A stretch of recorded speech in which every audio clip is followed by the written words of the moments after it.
임재가 강하니까 확 떠버렸어.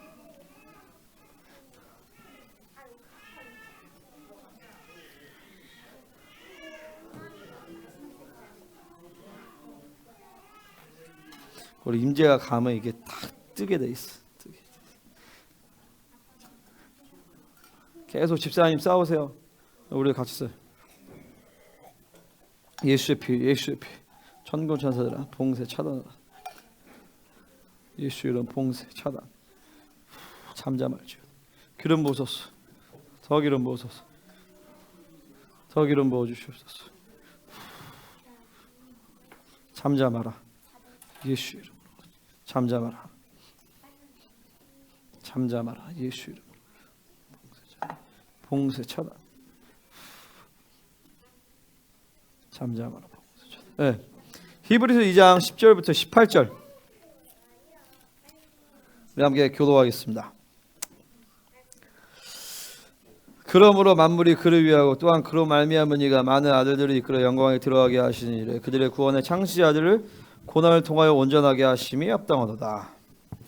거룩하게 하신 이와 거룩하게 함을 입은 자들이 다 한 근원에서 난지라. 그러므로 형제라 부르시기를 부끄러워하지 아니하시고 이르시되 내가 주의 이름을 내 형제들에게 선포하고 내가 주를 교회 중에서 찬송하리라 하셨으며 또 다시 내가 그를 의지하리라 하시고 또 다시 볼지어다 나와 및 하나님께서 내게 주신 자녀라 하셨으니 자녀들은 혈과 육에 속하였으며 그도 또한 같은 모양으로 혈과 육을 함께 지니심은 죽음을 통하여 죽음의 세력을 잡은 자 곧 마귀를 멸하시며 또 죽기를 무서워함으로 한평생 매여 종노릇하는 모든 자들을 놓아주려 하심이니 이는 확실히 천사들을 붙들어주려 하심이 아니요 오직 아브라함의 자손을 붙들어주려 하심이라.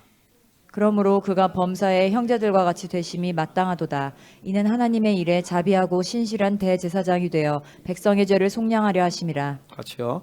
그가 시험을 받아 고난을 당하셨은즉 시험 받는 자들을 능히 도우실 수 있느니라. 아멘. 할렐루야. 말씀 제목은요. We are one family. 같이 읽어보겠습니다. We are one family.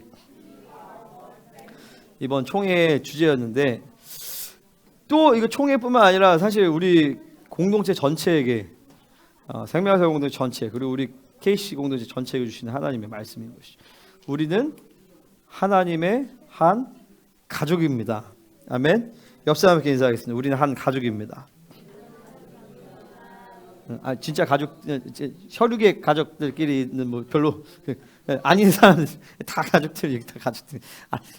다시 그 옆에 있는 사람 말고 그 주변에 있는 사람들한테 우리는 한 가족입니다.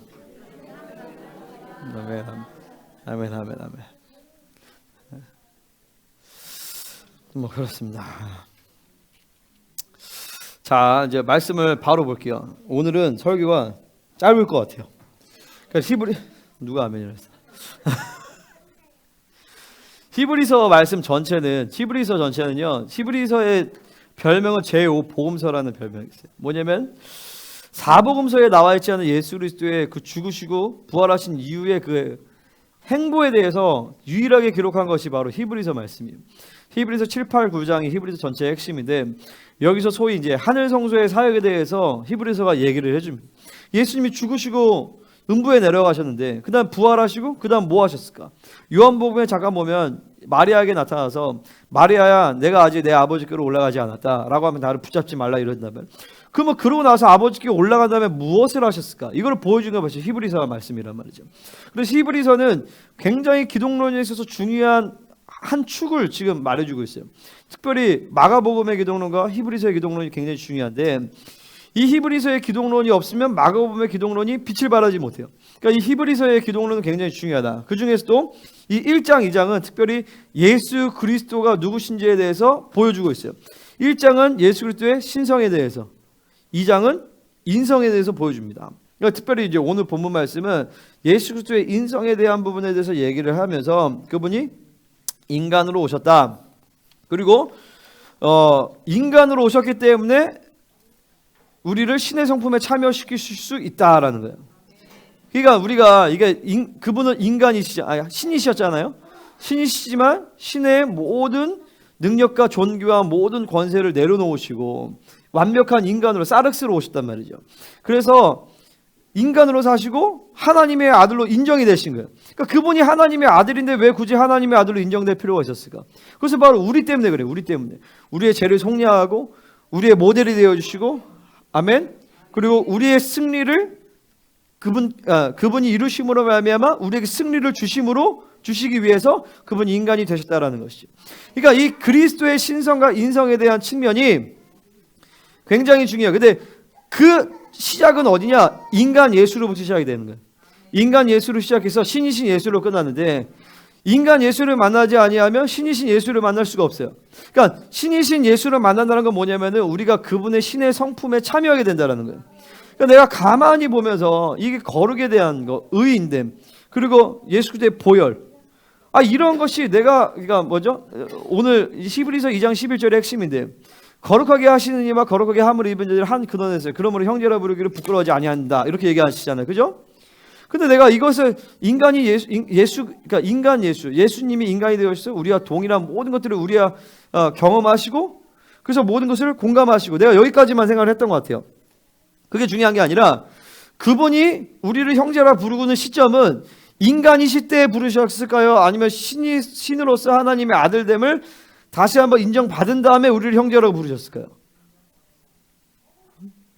인간 예수가 우리의 형제가 되어주신 거예요? 아니면 하나님의 아들로서 선포되신 신이신 예수가 우리의 형제로 인정을 해주시는 거예요? 신이신 예수가 우리의 형제로 인정을 해주시는 거예요. 그러니까 보세요. 내가 할 수 있는 것이 아무것도 없다라는 것이.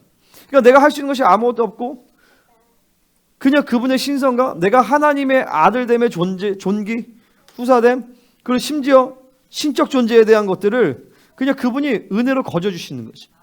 이게 바로 그분이 인간이 되신 사건을 받아들일 때 신이신 예수를 만나면서 우리 안에 귀결되어지는 결론이다라는 것이죠. 아멘. 무슨 어렵지 않죠, 그죠? 인간이시였던, 그러니까 하나님의 아들이셨던 그분이 하나님의 아들됨을 다 던져버리고 인간이 되어셔서, 그리고 하나님의 아들로서 다시 인정되셨어. 페어 게임 하신 거예요.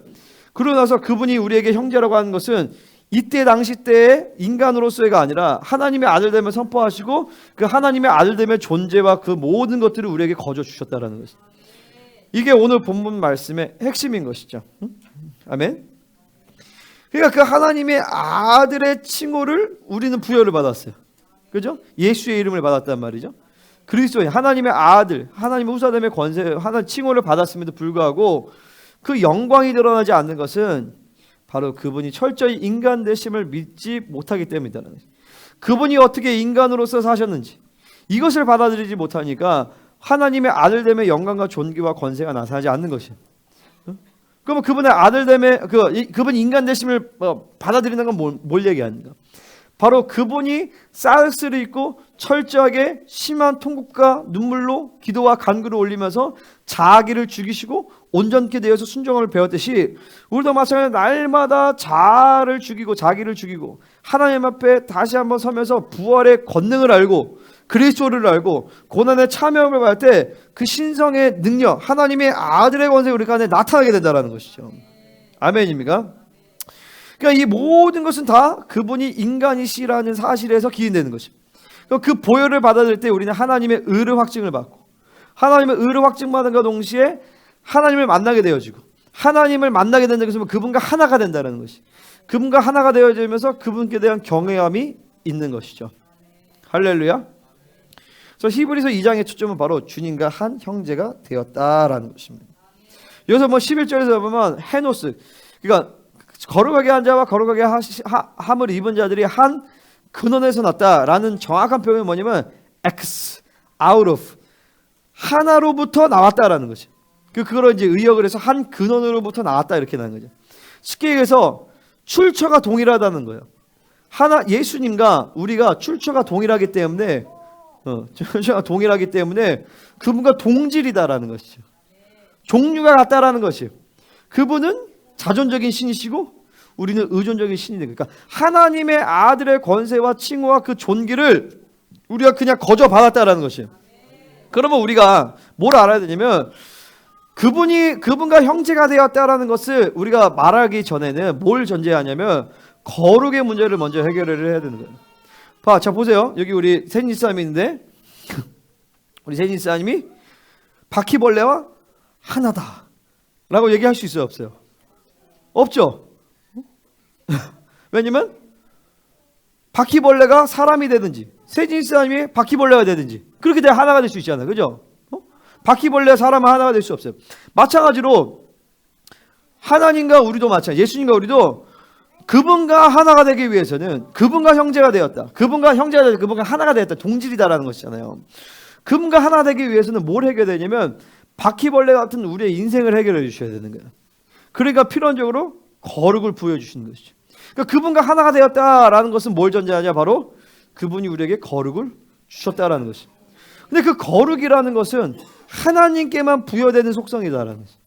이 거룩을 우리는 뭐 거룩하다 뭐 이게 종교적인 맥락 안에서 거룩에 대한 이해를 잘 못해요. 거룩은 오직 하나님께만 부여되는 신적 속성이에요. 그러니까 내가 거룩하니 너희도 거룩하다라는 것은 뭐냐면은 내가 너를 신으로 만들겠다라는 거예요. 그러니까 애초에 우리가 예전에 형상론 할 때 봤듯이 인간이라는 형상 자체는 육은 하나님이 만드신 존재예요. 그죠? 육체는 티끌을 모아가지고 티끌로 하나님이 손으로 빚으셨단 말이죠. 하지만 영이라는 그 존재는요, 하나님이 창조하신 것이 아니라 하나님의 생명을 하고 이식을 시켜줬단 말이에요. 이게 생기잖아. 루아흐잖아. 루아 생기를 부어줬단 말이에요. 우리가 생기 받을 때 그 생기가 그 생기예요.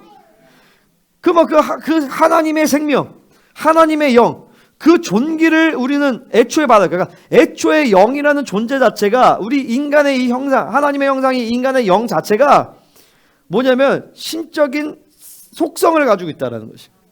하지만 육체라는 것을 통하여서 하나님만을 의지하지 않고는 그 신의 속성과 능력과 권세가 아무런 사용되지 않도록 하나님 디자인을 하신 것이죠.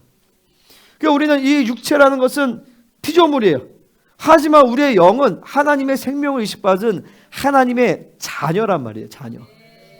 그러니까 하나님의 친자란 말이죠. 할렐루야.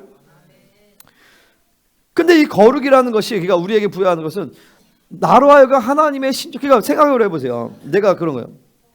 그냥 그렇구나 이게 아니라 이 거룩이라는 것을 인간이 만들어갈 수가 있냐라고요. 우리가 40일간씩을 100번 하면 거룩해집니까? 우리가 막 성경 통독을 1000번 하면 거룩해집니까? 그렇죠. 아무런 인간의 노력을 아무짝에도 쓸모가 없어요.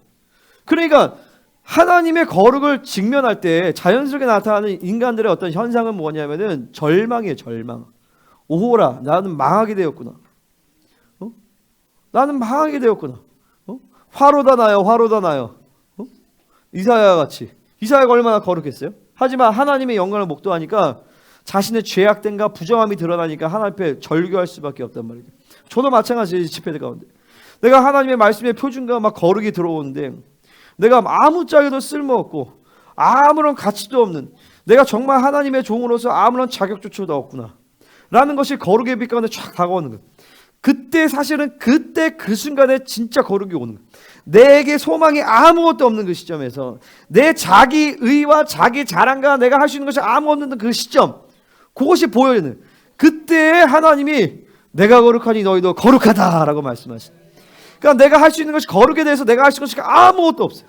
그냥 할 수 있는 것은 뭐냐면 그 거룩을 받아들이는 것밖에 없다는, 그 거룩을 수용하면 되는 것이. 그래서 하나님은 여러분은 하나님의 성전이라고 얘기한단 말이죠. 할렐루야. 왜 하나님의 성전이에요? 하나님의 거룩한 영이 와 계세요.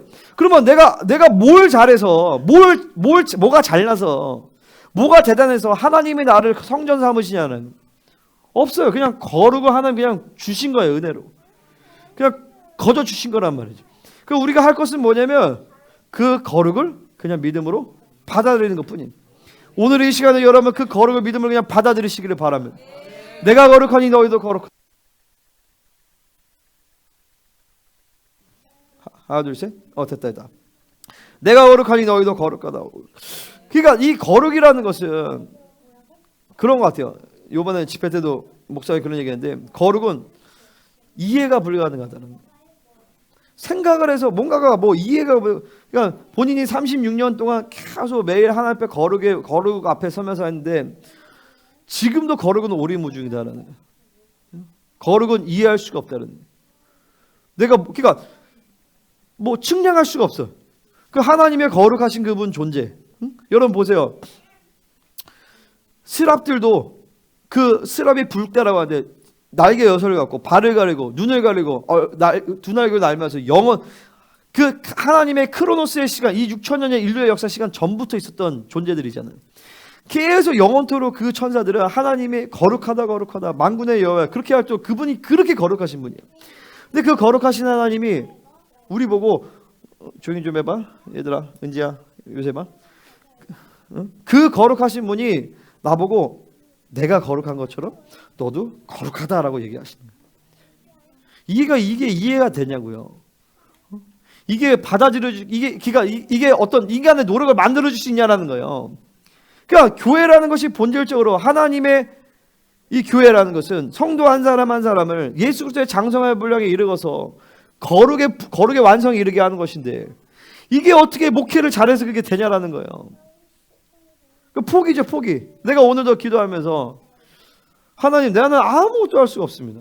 나는 그냥 진리를 선포할 테니 하나님 내게 진리를 주셨고 진리를 묵상하게 하시고 진리를 경험하게 하시고 그러니까 나는 진리를 선포할 때니 나머지는 성령 하나님께서 다 나머지는 알아서 행하시옵소서. 그러면 그 진리가 성령님께서 진리를 따라서 여러분을 만지시는 거예요. 여러분 만지시면서 어떻게 하시냐? 바로 여러분들을 그리스도의 장성의 분량에 이르게 하신다라는 것입니다. 이거는 인간이 아무리 백날 노력 목회를 열심히 하고 잘해서 되는 것이 아니에요. 하나님의 교회라는 본질을 할 때 가능하다라는 것이. 내가 잘나서가 아니라 하나님의 교회의 본질이 그렇다라는 것이. 하나님의 교회는 뭐냐? 하나님은 그 하나님의 성도들을 불러서 그리스도의 장성의 분량에 이르게 하시고 만물을 통치하게 하는 모든 당신의 풍성함을 부어 주신다. 하나님의 교회란 말이지, 그죠? 그럼 어떻게 하시냐? 진리로 행하신다. 진리의 기둥과 터다라는 것이. 그 진리를 그러면 하나님이 그래서 그 진리를 하나님이 어떤 루트를 통해 내가 개인적으로 묵상해서지 생명사를 통해서든지 하나님 나라의 주의 종을 부르셨다라면 그 진리를 주셨을 것이고 진리를 주셨단 말이죠. 그 진리를 선포할 때 하나님 그 진리대로 여러분들을 이 교회를 하나님 그렇게 쫙 만들어 가시는 것이. 그러니까 우리 목사님 뭐가 잘났어요? 아무런 가치도 없는 얘기예요, 그죠? 목사가 잘나면 얼마나 잘났어? 목사가 뭐 못나면 뭐 얼마나 못났겠어, 그죠? 목회자가 목회자가 탁월하면 이게 뭐가 중요해? 아무리 탁월해도 아무리 탁월해서 그 사람이 탁월해서 성도 한 사람은 예수 그리스도의 장성한 분량에 이르게 할 수가 있겠어요? 그죠? 아무런 의미 없는 얘기예요. 뭐가 중요하냐? 과연 하나님이 그 교회를 하나님의 교회로 인정하시느냐?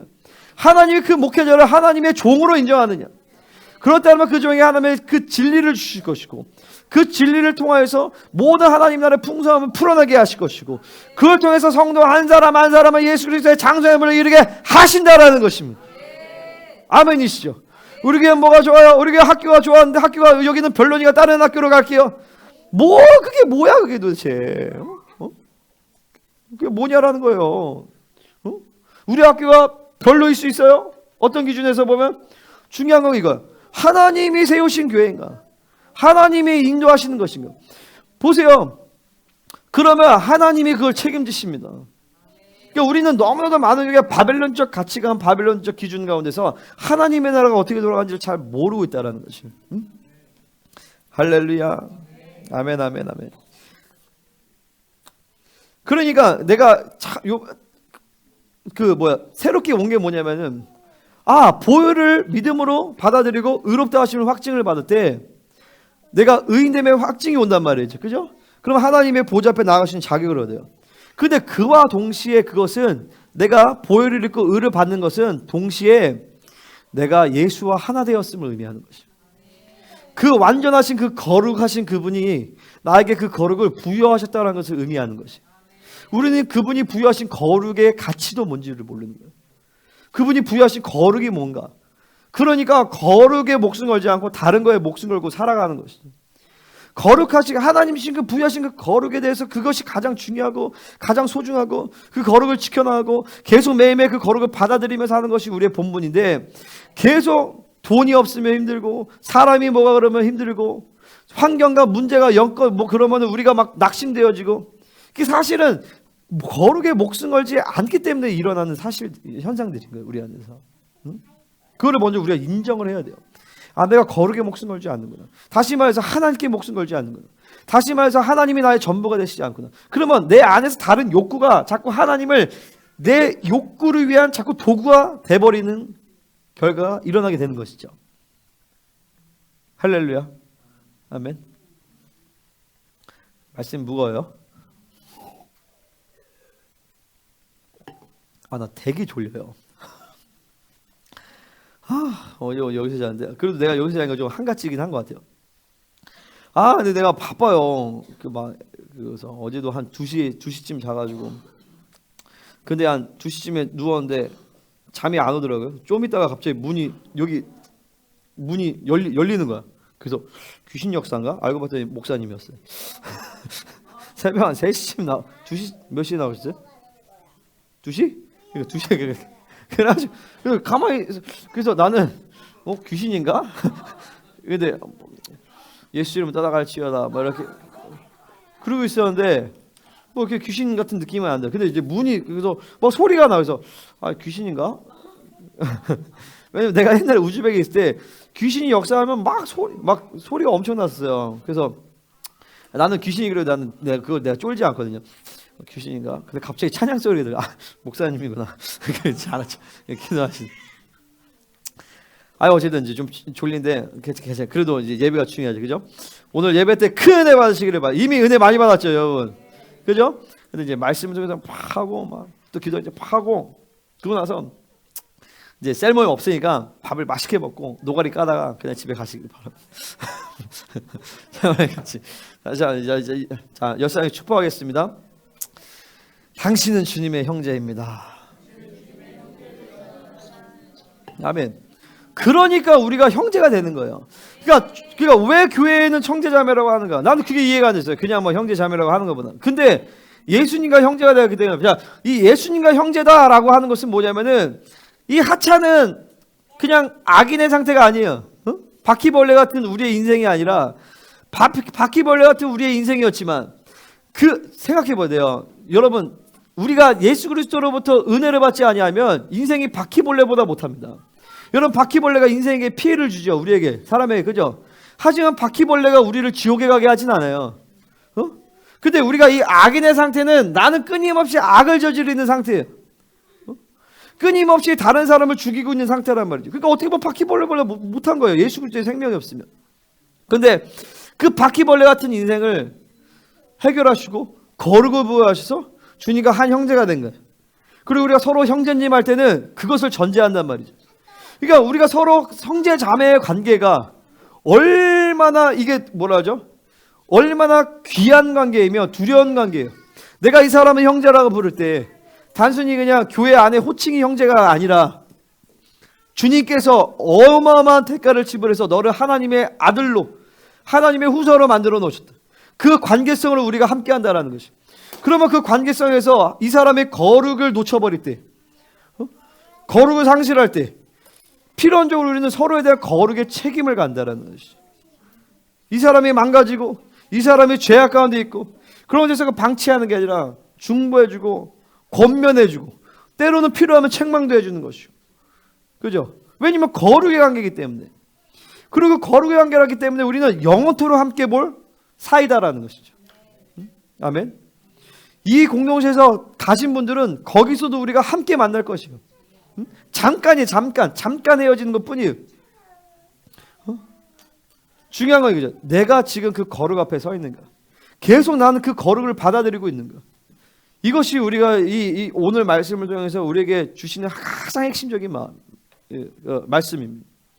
자, 10절에 보면 이렇게 나옵니다. 그러므로 만물이 그를 위하고 또한 그로 말미암은 이가 많은 아들들이 그 영광에 들어가게 하신 일에 그들의 구원의 창시자를 고난을 통해 온전하게 하심이 합당하도다. 자, 만물이 그를 위하고, 그는 누구예요? 성부, 성자, 성령 중에서 성부 하나님이시죠. 그죠? 그로 많은 말미암은 이가 많은 아들들을 이끌어 영광에 들어가신 일에 그들의 구원의 창시자가 누구예요? 예수죠. 예수. 성자 예수님이에요. 성자 예수님께서 구원의 창시자란 말이죠. 자, 이건 뭘 얘기하냐면 예수님이 인간이 되신 일. 자, 그러므로라는 앞에 구절을 얘기하거든요. 자, 구절 한번 읽어보겠습니다. 시작.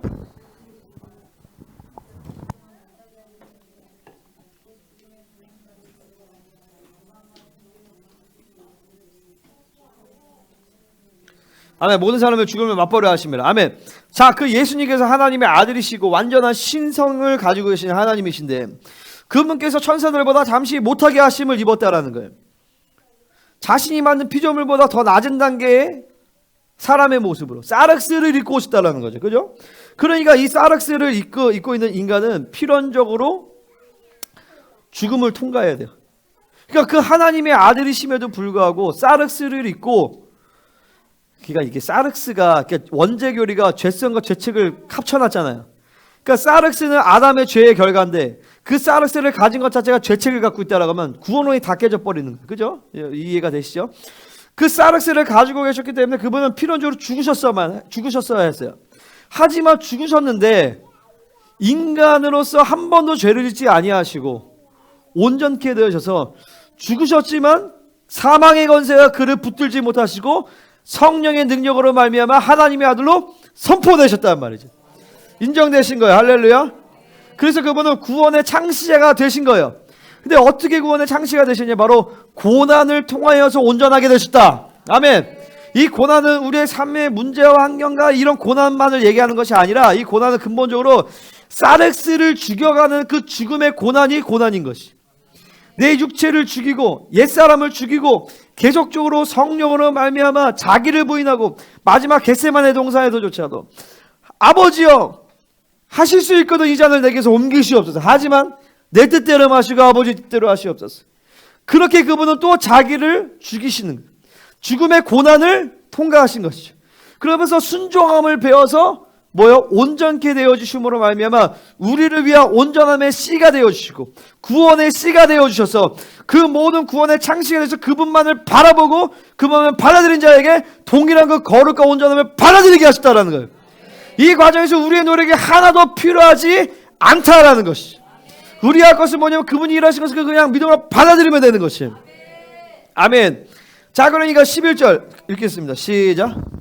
거룩하게 하신 이와 거룩하게 함을 입은 자들이 다 한 근원에서 난지라. 그러니까 그러므로 형제를 부끄러지 아니하시고, 그러니까 거룩하게 하시는 이와 예수와 거룩한 함을 입은 우리가 다 한 본질이다. 한 본질이 같다. 할렐루야. 그러니까 이게 어떻게 인간이 스스로의 생각으로 받아들일 수가 있겠어요? 아직 그 거룩을 못 받아들이니까, 자신의 죄악과 부정함을 모르니까 그냥 그런가 보다 하는 거예요.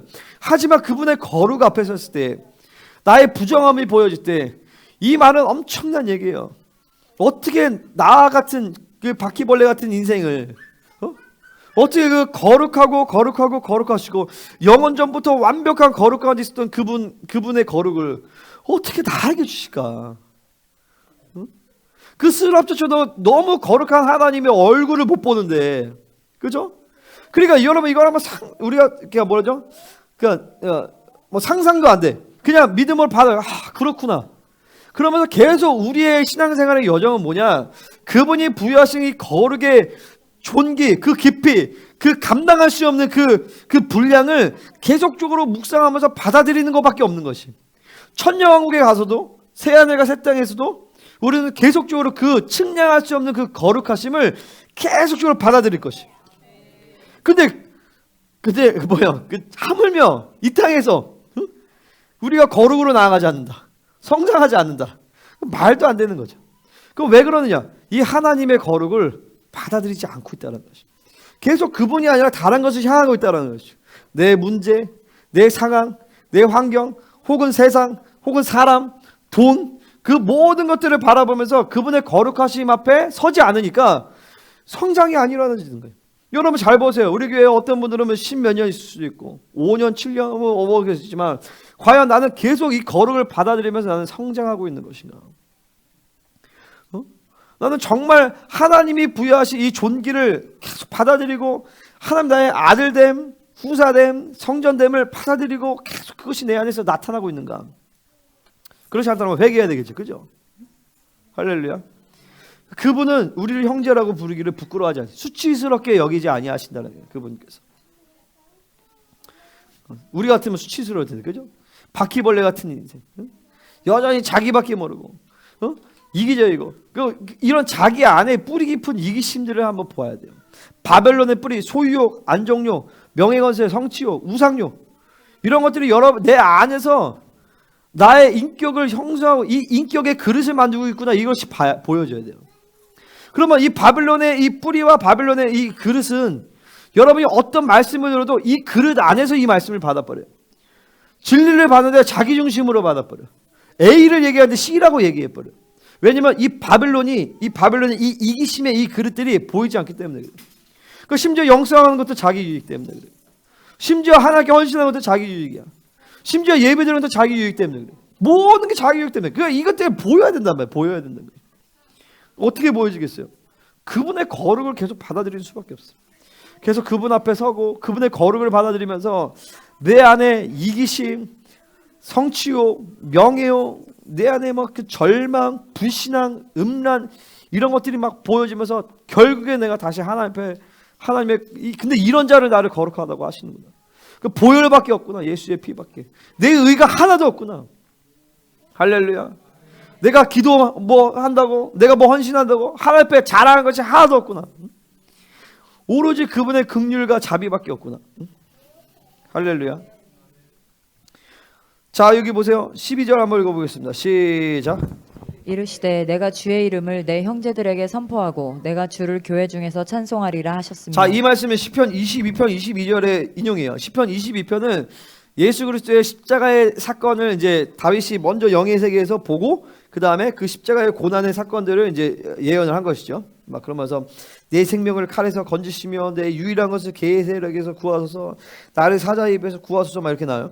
그러면서 21절에 그러니까 시편 22편 22절을 인용한 거예요. 이게 22, 21을 인용한 건데 21절에서 보면 반전이 일어나요. 부활의 어떤 사건들을 보여준단 말이죠. 자, 제가 읽어드릴게요. 22편 21절이요. 나를 사자의 입에서 구하소서, 주께서 내게 응답하시고 들소의 뿔에서 구원하셨나이다 라고 나와요. 나를 구원하신 걸로 나온단 말이죠. 그러니까 이전까지는 십자가의 사건에서 나오고 이제는 죽으시고 부활하신 사건이 21절 마지막에 나와요. 시편 22편 21절에. 그 다음에 22편 22절에 이제 요 말씀이 나오는 거예요. 내가 주의 이름을 형제에게 선포하고 회중 가운데서 주를 찬송하리이다. 이때 회중을 이제 히브리서에서는 이거를 에클레시아로 번역을 한 거예요. 주를 교회 중에서. 아멘입니까? 이거를 히브리서 기자가 시편 22편 22절을 가지고 신약의 어떤 새 언약의 관점에서 이거를 끄집어 가지고 온 거예요. 그죠? 자, 그러면 이 말씀은 뭐냐? 내가 주의 이름을 내 형제들에게, 자, 여기서 시편에서 보면 주의 이름이 여호와의 이름이죠. 내 형제들에게 선포하고, 요한복음 20장 27절 너는 뭐야? 나왔어. 예수께서 이르시되 나를 붙들지 말라. 내가 아직 아버지께로 올라가지 아니하였노라. 너는 내 형제들에게 가서, 누구예요 형제가? 제자들이죠. 예수님이 죽으시고 부활하신 다음에 마리아한테 처음으로 나타났단 말이에요. 그러니까 붙들려고 했어. 나를 붙들지 마라. 나 아직 올라가지 않았다.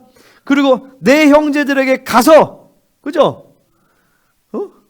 이렇게 전해라. 뭐라고 하냐면 내가 내 아버지 곧 너희 아버지, 여기서 보면 주의 여호와, 내가 여호와께 가는데 그분이 내 아버지인데 바로 너의 아버지다라는 것이죠. 근데 예수님은 지금 누구냐면 인간으로서 신성을 보류하시고 오신 인간이 아니라 인간이시지만 하나님의 아들로 온전케 되어서 신성을 다 회복하신 분이에요.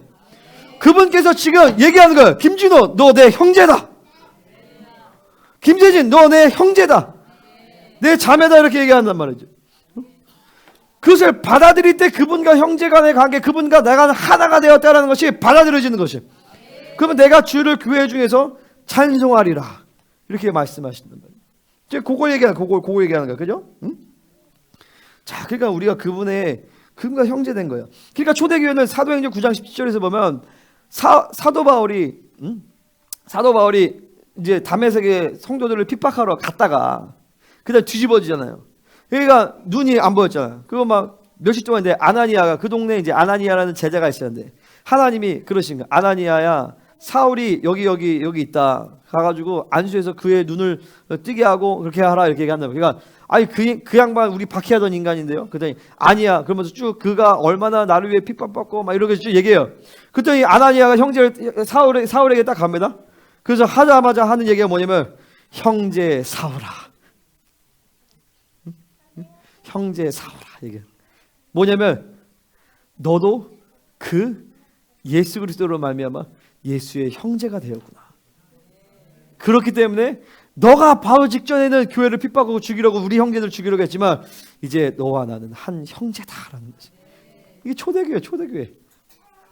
그분께서 여러분에게 바퀴벌레 같은 우리의 인생에 찾아오셔서 우리에게 너는 나의 자매다, 너는 나의 형제다라고 주님이 말씀해 주시는 것이. 그죠? 끝내주죠. 그러니까 우리가 여러분 우리가 형제가 그렇구나 라고 하면서 이 예수와 형제가 되었다라는 그 거룩에 대한 감격과 그 존귀를 날마다 받아들이면서 우리가 서로 그렇게 관계할 때 이 교회가 얼마나 영광스러워지겠어요. 그러니까 교회는 뭐예요? 거룩에 목숨 걸라는 것이에요. 교회는 부흥시키기 위해서 애쓰라고 주님 말씀하시지 않습니까? 물론 복음을 전파해야 되겠죠. 하지만 교회 가운데 말씀하시는 건 뭐냐면 사도 바울이 막 디모데에게 얘기하는 건 뭐냐면은 너 이렇게 목회해서 목회 성공해라 라고 얘기하지 않아요.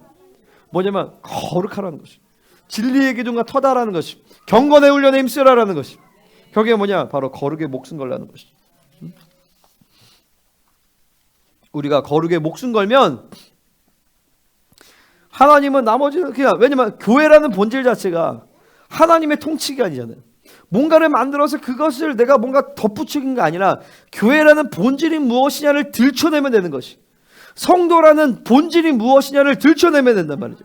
여러분 한 사람 한 사람은 뭐 만들어가지고 이렇게 해서 이렇게 막 그렇게 하는 거 아니라 성도라는 본질, 내가 누구인지, 나는 그리스도의 형제이며 하나님의 성전이며 하나님의 아들이며 이 교회 이 본질을 그냥 들춰내기만 하면 돼. 그럼 그걸 왜 못 들춰내느냐? 그 존귀를 왜 못 사용하느냐? 그것은 바로 거룩하지 않기 때문에 그래요. 그러니까 거룩에 목숨 걸라는 것이. 할렐루야. 내가 아이들도 핸드폰 이제 10대 때 쓰지 마라. 다 치워버려라. TV도 치워버려라. 당분간 공부시키지 말자. 우리 그냥 말씀하면서 하고 그냥 예배만 하자. 왜 그러겠어요? 거룩이 중요하기 때문에. 거룩이. 그러다가 거룩하게 살다가 하나님이 인도하셔서 이렇게 하면 가는 것이고, 아니면 아닌 거고. 근데 거룩을 잃어버리고 뭔가를 할 수 있는 것은 말이 안 된다는, 말이 안 된다. 그 여러분들 마찬가지, 우리도 다 마찬가지. 우리 자신도 거룩을 잃어버리고 목회한다. 거룩을 잃어버리고 사역한다. 거룩을 잃어버리고 일한다. 거룩을 잃어버리고 돈 번다. 거룩을 잃어버리고 애들 키운다. 사실은 다 의미가 없는 거예요. 왜냐하면 하나님이 우리에게 요구하시는 건 뭐냐면 내가 거룩하니 너희도 거룩하라는 것인데. 응? 할렐루야. 그러니까 오직 진리, 오직 거룩, 오직 하나님께 목숨 걸지 않으면 우리는 결국 마지막 때를 살아갈 수가 없습니다. 자, 여러분 13절 보세요. 13절 보면 내가 좀 충격적인 얘기가 있는데 13절 같이 읽어보겠습니다. 시작. 또 다시 내가 그를 의지하리라 하시고 또 다시 볼지어다 나와 및 하나님께서 내게 주신 자녀라 하셨으니. 자, 이것은 시편이 아니라 이사야서 8장 17, 18절에 대한 인용이에요. 근데 여기서 요것만 보면, 그러니까 이제 요렇게 구약의 말씀을 인용하는 요런 흐름들이 굉장히 유대적인 흐름이에요. 마태복음도 비슷하게 요런 식으로 인용하거든요. 이게 막 미드라시적인 아무튼 뭐 그런 게 있어요. 어쨌든 굉장히 이제 히브리서는 정말 히브리인 중에 히브리인 유대인들이 쓴 거거든요. 누군지 모르겠지만, 자, 여기서 보면 내가 그를 의지하리라 하시고 또다시 볼지어다 나와 이미 하나님께 내게 주신 자녀라 하셨으니, 이게 도대체 요교만 보면은 이거를 왜 인용했는지 이해가 안 돼요. 이해가 되세요? 그냥 그것만 보면 이제 이렇게 해서 하나님이 자녀가 되었나 보다 이렇게 생각할 수 있잖아요. 그죠? 근데 이제 할렐루야. 오리지널을 봐야 돼. 이사야서 한번 볼게요. 이사야서 8장을. 자, 좀 배고프네요. 자, 이사야서 8장을 보겠습니다. 8장 17, 18절. 자, 16절에서 보면 이렇게 나와요. 너는 증거의 말씀을 쌓아내며 율법을 내 제자들 가운데서 봉함하라. 이렇게 나옵니다. 8장 16절에서 보면. 네? 이사야 8장 16절. 자, 이사야서 7장 8장은 무슨 맥락이냐면 아하스 왕이, 남유다의 아하스 왕이 이 굉장히 불신앙, 이게 뭐죠? 믿음이 없는 왕이에요. 악한 왕이었단 말이죠.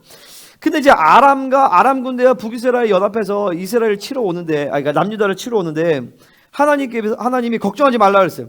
오히려 그들은 아수르에게 멸망하고 이렇게 얘기했단 말이죠.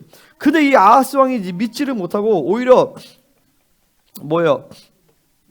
믿지로부터 불신앙으로 반응한단 말이죠. 그리고 아수르를 의지해버려요. 도리 아수르에게 멸망당하죠. 근데 그러면서 하나님이 유다는 이 아수르에 의해서 멸망당하지 않을 것이다 예언하시고 회복에 대한 예언을 8장 15절까지 얘기를 하신단 말이죠. 그러면서 16절부터는 종말적인 예언의 흐름으로 바뀌는 거예요. 그러니까 항상 선지자들의 예언은 2중 3중으로 예언을 해요. A를 얘기하는데 그게 초림에 대한 사건인지 재림에 대한 사건인지 혹은 그 당시에 대한 얘기를 겹쳐서 얘기한단 말이죠. 16절부터 이제 그 쭉 이어지는 것도 종말적 예언과 겹쳐져 있어요. 그러니까 16절 한번 같이 읽겠습니다. 시작. 너는 증거의 말씀을 싸매며 율법을 내 제자들 가운데에서 봉함하라. 자, 여기서 뭐예요? 너는 증거의 말씀을 쌓으며 율법을 내 제자 가운데서 봉함하라. 여기서 제자들은 누구겠어요? 이사야의 제자라고 볼 수도 있겠고 크게 보면 예수님의 제자라고 볼 수가 있겠죠. 그죠? 자, 제자 얘기했다 뒤에서 보면 이제 자녀라고 얘기나요. 자, 17절. 이제 야곱의 집에 대해 얼굴을 가리시는 여호와를 나는 기다리며 그를 바라보리라. 자, 말씀을 봉함했다라는 건 뭐냐면은 계시가 닫혔다라는 거예요. 더 이상 하나님의 말씀이 선포되지 아니하고 은혜의 때가 끝났다라는 것이죠. 그러면서 18절에서 17절에서 보면 야곱의 집에 대해 얼굴을 가리시는 여호와, 하나님의 얼굴을 가리시는 은혜가 닫혀졌어요. 근데 그 와중에도 나는 여호와를 기다리며 그를 바라보겠다라는 거죠. 여기서 말하는 나는 이사야지만 종말론적 관점에서 보면 남은 자들의 얘기예요. 남은 자들, 이스라엘의 남은 자들, 그리고 전 세계에 터진 남은 자들, 이 남은 자들을 얘기하면서 그들은 여전히 하나님의 말씀을 바라보며 그분을 기다린다라는 것이죠. 이거를 히브리서 기자는 내가 그를 의지하리라라고 이제 이거 70인역에 대한 것을 이제 그렇게 이제 의역을 해서 의지하리라고 번역을 한 거예요. 그죠? 그 어쨌든 하나님은 의지하리라. 누가? 남은 자들이.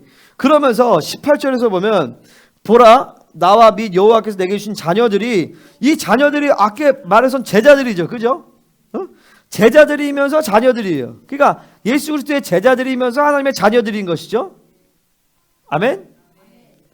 그러면서 이 제자들이, 이 자녀들이 뭐라고 나오냐면 이스라엘 중에 징조와 예표가 되어나니 이는 시온산에 계신 만군의 여호와께로 말미암은 것이니라. 뭐냐면 이 제자들이 하나님의 은혜의 때가 닫혔을 때 종말론적으로 환란의 때에 막 성령의 통로가 닫혀버린단 말이에요. 근데 그때도 남은 자들에게는 하나님의 하늘의 통로가 열려요. 근데 그 사람들이 이스라엘의 징조와 예표가 된다는 것은 뭐냐면 다가올 하나님의 나라가 세워질 것에 대한 예표가 된다라는 것이에요. 아멘? 누가? 남은 자들이. 근데 지금 히브리서에서 맥락에서 보면 이건 남은 자에 대한 얘기예요? 아니면 하나님의 자녀들에 대한 얘기예요? 네? 이거 종말론적인 맥락이 아니라 기독론 구원론적인 맥락이잖아요. 그죠? 뭘 얘기하냐면 마지막 때에 이 드러날 남은 자들과 교회 안에 참 교회의 성도들은 동일한 사람들이라는 것이에요. 그러니까 남은 자가 아닌 성도들은 결국에는 진짜 성도도 아니라는 거예요. 아멘이십니까? 아멘? 그러니까 성도들은 마땅히, 자, 이 두 가지를 종합한 분들 뭐냐면 교회 안에 구성원들은 이 거룩을 확정지은 사람들이에요. 내가 예수 그리스도의 죽으심과 그분의 부활하심과 그분의 희생의 대가를 통하여서 내가 그분과 같이 거룩한 존재다라는 것을 확증을 받은 사람들이라고요. 그 거룩에 대한 확증을 매일같이 받으니까 실제로 그들은 거룩으로 온전케 되어진단 말이죠. 아멘? 또한 동시에 이 교회 안에 있는 성도들은 어떤 사람들이냐? 다가올 하나님의 나라와 이 세상의 심판에 대한 징조와 예표가 되어지는 사람들인 거예요. 그러니까 세상 사람들이 우리를 보면서 어떻게 되냐면 정말 하나님은 살아계신다. 그리고 하나님의 나라는 도래하고 있구나. 이거를 그들 안에 나타내줘야 되는 거예요. 응? 할렐루야. 이게 교회의 본질이란 말이죠. 우리가 그렇게 되기를 바랍니다. 그래서 교회 안에서의 성도라는 말, 형제라는 말, 남은 자라는 말, 다 동일한 말입니다. 사실은. 근데 보세요. 이 한국 교회와 이 전 세계 교회는 아무런 관심이 없어요. 이거에 대해서. 거룩에 대한 관심이 없다고요. 거룩에 대한 관심이 없어. 주님의 재림에 대한 관심이 없어.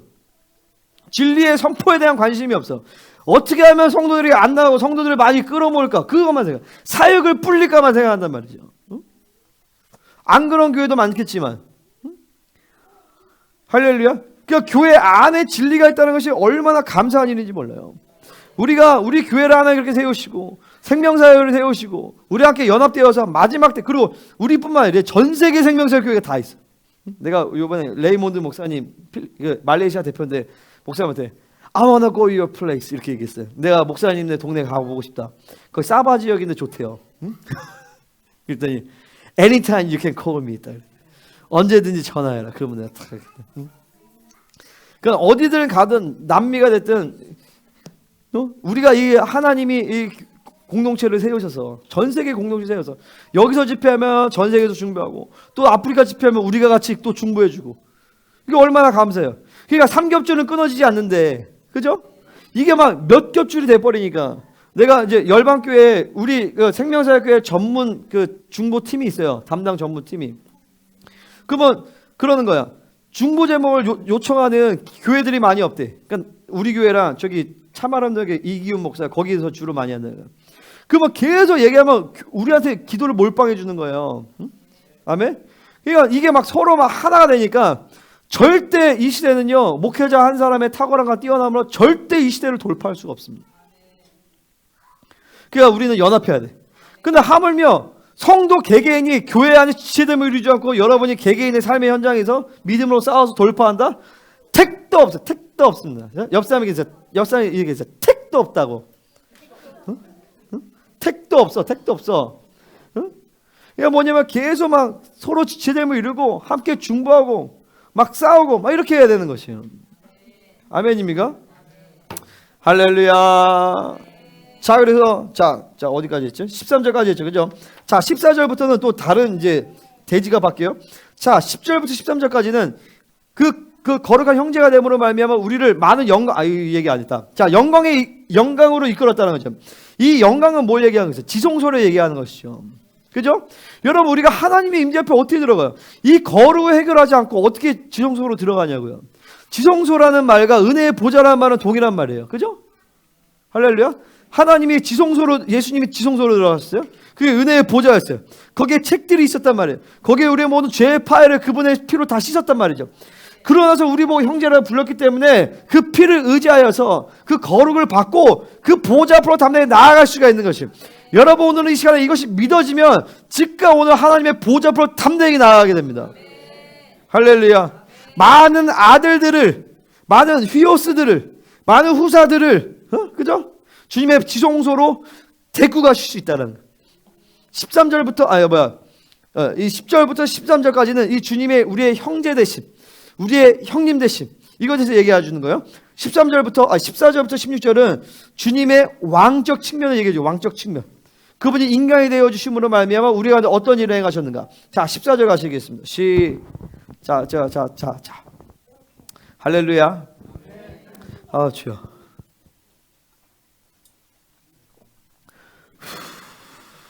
좀 쉬었다가 이제 잘 적고 있어요. 네, 자, 좀 쉬었다가 자, 이제 좀 정신 차리시고 거기를 좀 풀어주시고 자, 14절부터 다시 가겠습니다. 자, 14절 시작. 자녀들은 혈과 육에 속하였음에 그도 또한 같은 모양으로 혈과 육을 함께 지니심은 죽음을 통하여 죽음의 세력을 잡은 자 곧 마귀를 멸하시며. 아멘. 이 자녀들은 누구예요? 우리를 얘기하는 것이죠. 또한 동시에 남은 자들이에요. 그죠? 그러니까 남은 자들이 진짜 자녀들인 거예요. 이 자녀들이 우리인데 혈과 육에 속하였음에 뭐냐면 사륵스를 갖고 왔다라는 거예요. 사륵스라는 것은 끊임없이 죄를 빨아난 게 돼 있다라는 거죠. 근데 그분도 또한 같은 모양으로 오셨다. 또한 그분도 사륵스를 입고 오셨다. 그 이유는 무엇이냐? 바로 그분이 사륵스를 입었다는 것은 죽는다라는 것이에요. 사륵스를 안 입으면 죽지 않을 수 있어요. 그죠? 그래서 우리는 부활의 몸을 입으면 그 사륵스가 아니에요. 육체가 아니란 말이죠. 그래서 그 사륵스가 아닌 부활의 몸을 입으면 죽지 않아요. 그죠? 다시 말해서 아담과 하와는 죽지 않을 수도 있었다라는 거예요. 죄가 들어옴으로 말미암아 사륵스가 되었고 이 사륵스는 필연적으로 사망의 몸이 되었단 말이죠. 그죠? 근데 주님도 그 사망의 몸이 사륵스를 입고 오셨어요. 그 이유는 무엇이냐? 그분이 죽으심으로 말미암아 죽음의 세력을 잡은 자 곧 마귀를 멸하시기 위함이다라는 것이죠. 할렐루야. 그 죄로 말미암아 사륵스가 되었고 그 사륵스는 죽게 돼요. 사망에 있단 말이에요. 근데 그 사망의 권세를 누가 그냥 이 마귀 새끼가 갖고 있어요. 그러니까 죽으셨는데 죄가 없음으로 말미암아 거기서 부활하셨죠. 부활하심으로 말미암아 마귀의 세력을 멸하셨다는 것이에요. 그러니까 마귀에게 당하지 이제 않는다라는 것이죠. 예수 이름으로 명령해 마귀가 떠나간다라는 것이죠. 그죠? 그럼 마귀가 여러분을 건드리지도 못한다라는 것이에요. 자, 15절 같이 얘기했습니다. 시작. 또 죽기를 무서워함으로 한평생 매여 종노릇하는 모든 자들을 놓아주려 하시니 그러니까 죽기를 무서워한다. 그러니까 모든 인생의 모든 문제의 근원은 뭐냐? 죽음이에요. 죽음. 질병의 문제, 돈 문제, 관계 문제, 결국에는 다 죽기 싫어서 죽기 싫어서 죽음에 대한 문제란 말이죠. 근데 보세요. 그 모든 죽음의 권세를 우리 주 예수 그리스도께서 완벽하게 해결하셨다는 것입니다. 자, 보세요. 그분의 죽음은 단순히 죽음에서 살아나신 것이 아니에요. 죽음에서 부활하셔서 영원토록 죽지 아니하신다라는 것이. 그러니까 우리 인생 가운데 있어서 이거를 받아들였단 말이죠. 그죠? 우리는 죽음의 문제를 해결한 것이에요. 그죠? 근데 뭐가 문제가 있냐라는 것이 우리에게. 그러니까 왜 여전히 생존 본능에 매여요? 왜 여전히 돈이 문제가 돼? 왜 여전히 사람이 문제가 돼? 그 이유는 바로 뭐냐면 이게 여전히 매여 있는 거예요. 근데 보세요. 매여 있을 필요가 없다라는 것이. 아멘. 생존 본능으로 살 필요가 있다 없다?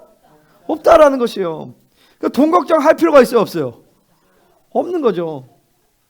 사랑 걱정할 필요가 있어요 없어요? 없는 거죠. 내 이제 앞으로 어떻게 살까? 내 혼자 근심 걱정할 필요가 있어요 없어요? 없는 거죠. 그냥 이거 단순히 걱정 없는 게 아니라 이것을 믿음으로 받을 때 실제로 하나님이 그것들을 문제를 다 풀어나가시는 거예요. 그러니까 그걸 통과를 해요. 통과를. 자, 보세요. 1919년에 일제치하 때 막 유관순 누나 비롯해가지고 민족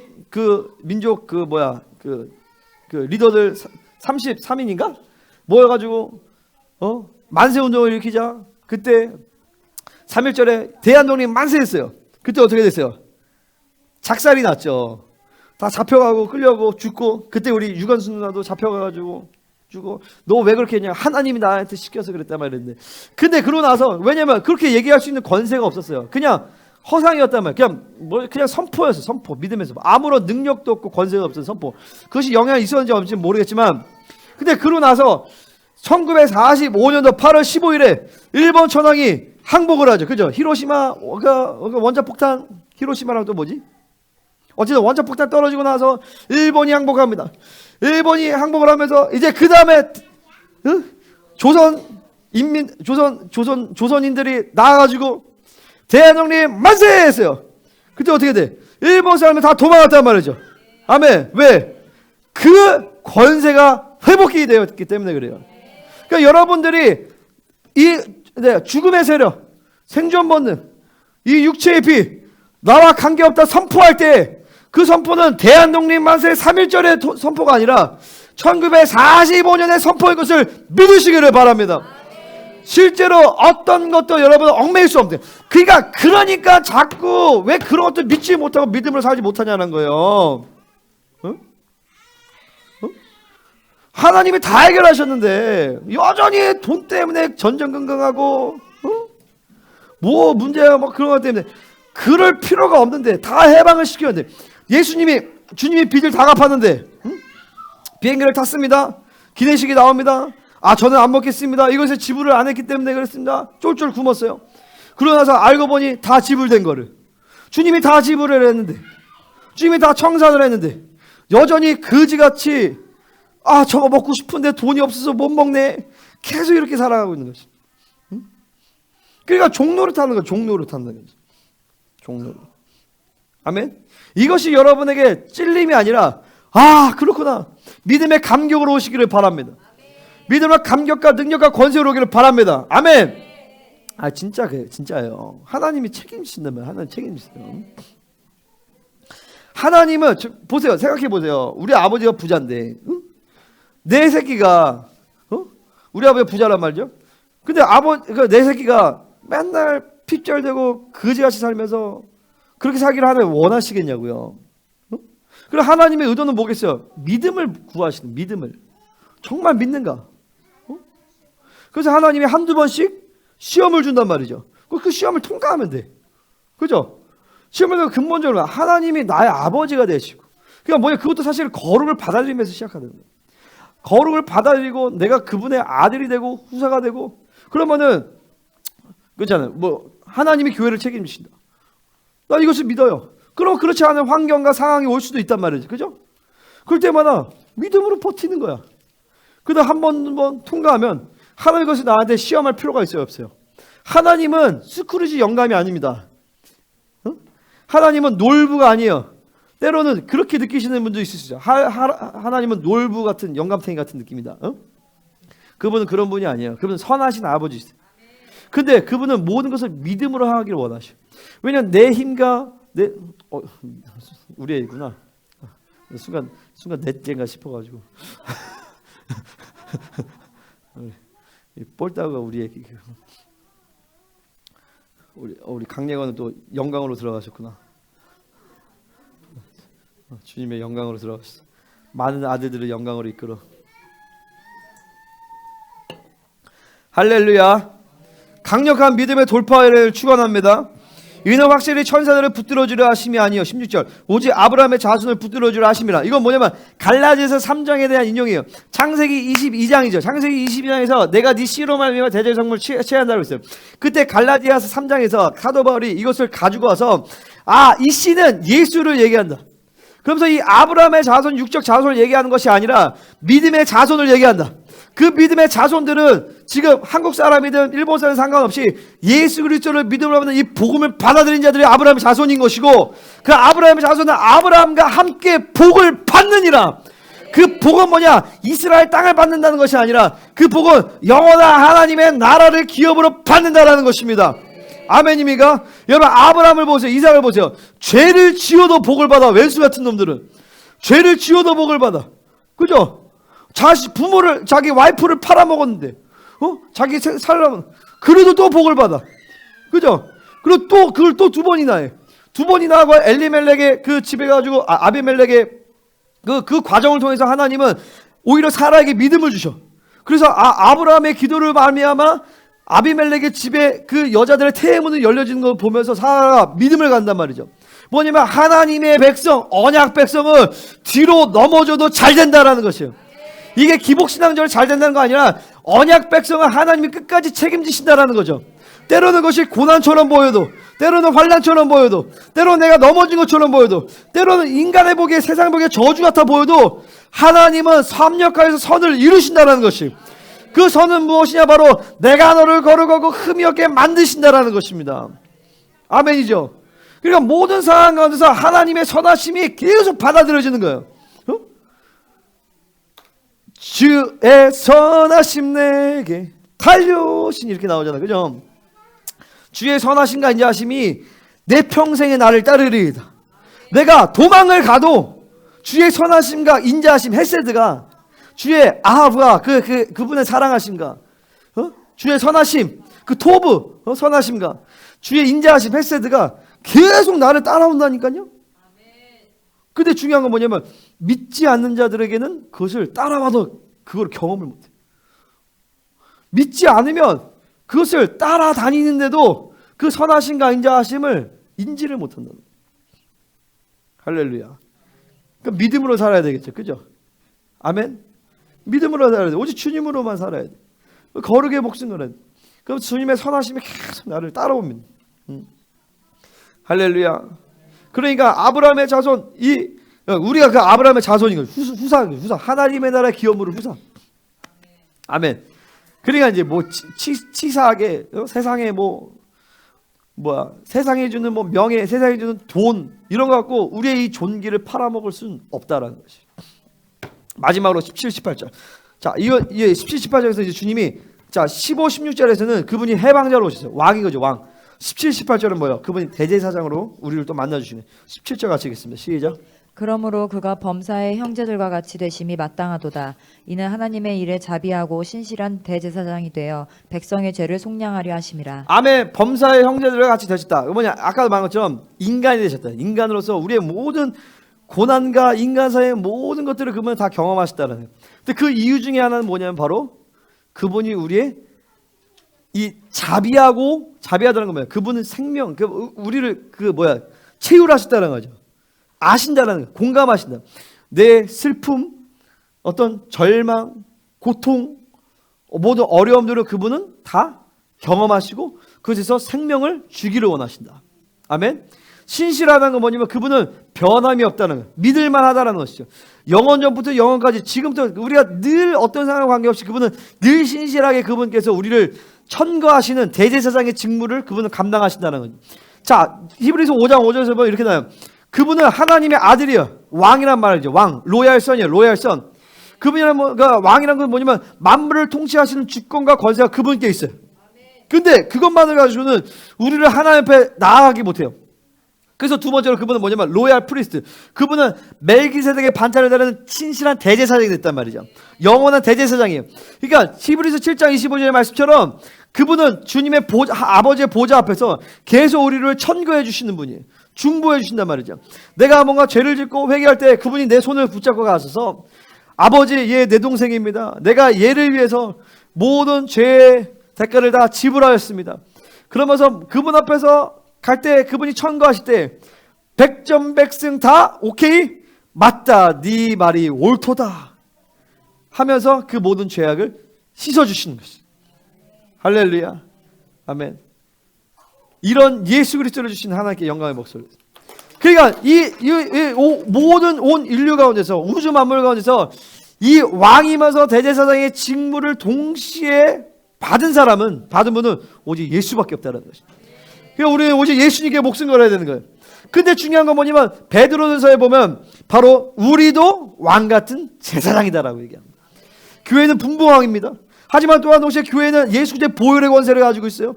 그러니까 우리는 또 이 세상을, 이 열방을, 저 불신자들을 주님께 이끌어갈 수 있는 대제사장의 화목자적인 직분을 또 우리에게 부여받았어요. 할렐루야. 자, 그래서 18절 같이 얘기했습니다. 시작. 그가 시험을 받아 고난을 당하셨은즉 시험 받는 자들을 능히 도우실 수 있느니라. 아멘. 그분은 모든 시험을 다 받았어요. 여러분이 받고 있는 물질의 시험이든 관계의 시험이든 어떤 환경의 시험이든 모든 시험을 그분은 다 받았고 다 완벽하게 통과하신 분이에요. 그러니까 그분은 우리를 능히 도우실 수 있는 분이라는 것이죠. 그래서 주님은 모르실 거야가 아니라 그분은 아신다라는 것이.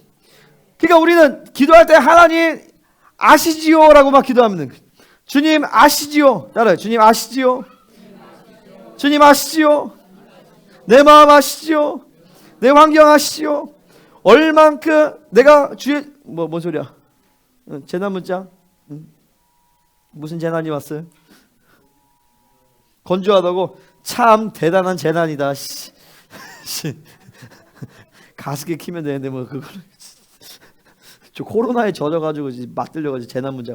어쨌든 모든 것을 그분이 아시기 때문에 그냥 여러분들은 하나님 예수님 아시오.